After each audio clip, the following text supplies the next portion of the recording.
So we have Roman from Amorino here as well. I am Roman. I'm the head of franchise for Amorino. I've been working with the brand for nearly about, I would say, 2 years now, and my agenda is to ensure that development of Amorino happens, nicely and surely going ahead. I'll let you guys know a little more about Amorino as a brand. So Amorino, most of you guys are probably familiar with the brand. We established in London mainly. We have around 20 plus stores in London itself. However, the agenda right now is to push the brand a little more outside of London. The brand itself, it was introduced around 2002 by two friends, Cristiano and Paolo. Just as two friends, they started enhancing the brand in the city of Paris. Having the origins of Italy, they were quite familiar with what an original gelato would take to be able to deliver it to the consumers. So starting from 2002, the journey started at that point. Then what happened was Hubert, who is the master franchisee for the UK, became, of course, friends with Cristiano and Paolo, and this opportunity was prevailed to him to bring the brand to the UK. So around 2009, Hubert decided to bring Amorino to the UK. He didn't waste no time. Straight away in the first year, he established the first store, and then furthermore, he didn't waste any additional time and franchised it on the same year to our first franchisee, Brian, and the first store opened in Bicester Village. I'll run you guys through a little about the history of Amorino, how it started, and of course what we achieved as a brand. Like as I mentioned, 2002, that's when the creation of it happened. 2005 was when the first central production was built in Paris, and from there onwards we started relocating the lab to New York at some point, but then we brought it back to Paris. And 2014 was, of course, a remarkable year for Amorino, where we reached 100 stores, and then 2017 was when all our gelatos were declared gluten-free.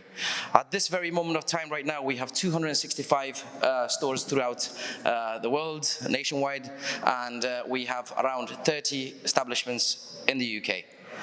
So I will give you guys a little statistics about Amorino. They're quite fun, of course, to look at. On an ordinary basis, we have 16 billion gelato on an average per year being sold. That figure is from 2023. We have 100 outlets in Paris itself. We have now 265 establishments, like I said, throughout the world. Our main primary focus right now is Middle East. We've opened stores recently in Egypt, Bahrain, and Saudi Arabia. Asia will be our next focus. Hopefully 2025 we're looking to expand that market. We have, again, trading stores within 20 to 21 countries. Within particular stores of Amorino, there's about 10 ice cream gelato pictures taken every minute. Currently we have 36 flavors which is on display. However, we tend to change this with the seasonality of the product. Talking about our shops now, Amorino is not a destination, store. By that, what I mean is, you don't decide leaving your house that you would like to go and have a gelato today. What happens is you stumble across Amorino on a high street, on a very prime location. So it's very important for Amorino as a brand to be in the most ideal locations, very seenable to the eye, and quite exposed in respect of its exposure. So it's very important that we're in main retail establishments, high streets, and more, like I said, exposed to the eye. These are some images of our interior of the store. These are designed in a way of Italian, heritage. It's very classic, very local look to it. We don't have a lot of, the IT attached to it. There's no modernization as of for now. We just want to keep it this way. And as you can see, there are some additional images of the interior of the stores going forward. That is the exterior of the store. So it's very important that the store that we are locating has got a nice shop frontage. Again, some additional images of the external of the Amorino stores in the UK. And now coming to the UK market. As I mentioned previously, we currently have 30 stores. It was only 29 until last week. As you guys can see, Bath, that is a franchise store that we opened last week. We are planning to opening of our 31st store in a couple of weeks, which will be in Canterbury. We have occupied the former TSB Bank. We have changed the shop front to it just to make sure that people out there know exactly what the brand brings to them. Currently, as you guys can see, our main footprint is mainly in London. As you can see, there are 16 direct stores and 6 franchise stores, and you see the remaining of the stores spread out across the UK. We haven't really targeted the northern region yet. We're mainly focusing around the areas of London, and one thing I can promise you guys is doing absolutely amazing. Like for like, our sales have increased by 50% since COVID.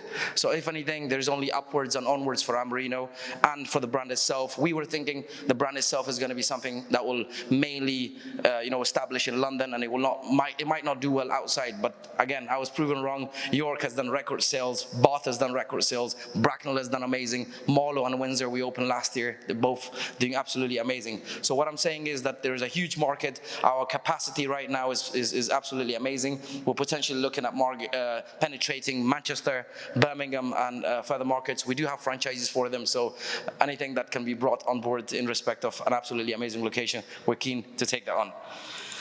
And lastly, a little on the site selection side of things. Again, like I said, we want high street prime locations. It wants to be, of course, in the proximity of restaurants, bars, good evening trade, so we can have we can utilize the hours throughout the day. If it's within commercial areas or residentials, we're still okay with that. Again, some site requirements. The shop exposure itself is one of my favorite parts about a store. So the more you can see a store from any angle, side corner stores or something that I've always liked, something that always catches my eye. So that's a very must for us to have at least 5 meter shop frontage. We require 3-phase because our cabinet that runs the gelatos, of course, to bring it to your services requires a 3-phase. So that's something that we can work on. It doesn't have to be, of course, a must, but if it is there, it's essential. It is a classy use. So again, we're not really frying anything. We're not really cooking anything. Majority of the crepes and waffles you guys see is pre-made. It is brought to the vicinity and then it's preheated.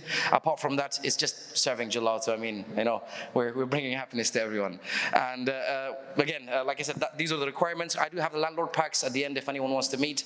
I can happily pass that over to yourself for your perusal.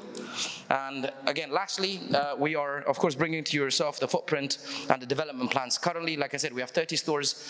We're mainly focusing on the end of the 2024. We should be bringing around 5 additional stores to the end of the year. That's Canterbury and a couple of stores around London and some outside of London. 2025 is a huge year for us. We're potentially looking for 20 stores. Again, these are for the likes of Birmingham, Manchester, and additional markets allow us to, additionally open extra stores. So we're not only looking just having one particular store in each city, but 2 to 3. Our requirements are at the moment we're mainly looking at dining in, locations. However, if there is a opportunity or a possibility for us to be able to put a kiosk or as a second store within that city, that's also a possibility. So all I would say is thank you very much again, Shelley, Soapbox, and the whole team. Those are my details. Again, I have them on the landlord pack. If you have any questions, let's connect at the end and let's work together. Thank you very much, guys.